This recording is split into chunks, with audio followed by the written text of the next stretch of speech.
શું તમે 10 વર્ષથી તમારું આધાર કાર્ડ અપડેટ નથી કર્યું? તો આ વિડીયો તમારા માટે છે. વિડીયોને ધ્યાનથી સાંભળજો. યુઆઈડીએઆઈ દ્વારા આધાર કાર્ડમાં દસ્તાવેજ અપડેટ કરવાની છેલ્લી તારીખ 14 જૂન 2027 છે, જેમાં ફ્રીમાં દસ્તાવેજ અપડેટ થશે આધાર કાર્ડમાં. આ સુવિધાનો લાભ લેવા માટે માય આધાર પોર્ટલ ઉપર જાઓ અને ત્યારબાદ આધાર નંબર અને ઓટીપી દ્વારા લોગિન કરો. ત્યારબાદ તમે ડોક્યુમેન્ટ અપડેટ વિકલ્પ પસંદ કરો અને તમારા ઓળખ અને સરનામાના પુરાવા અપલોડ કરો. દસ્તાવેજ અપલોડ કર્યા બાદ તમારી અરજી પ્રક્રિયા સબમિટ કરો.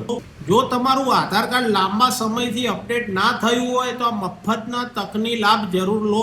જો તમારે આધાર કાર્ડ મફતમાં અપડેટ કરાવવું છે તો આ ઓનલાઈનમાં જ મફતમાં મળશે, બાકી ઓફલાઈનમાં જે ચાર્જ હશે તે જ રહેશે. તો મિત્રો, આ માહિતી હતી આધાર કાર્ડ અપડેટ માટે જે ફ્રીમાં થશે 14 જૂન 2027 સુધી.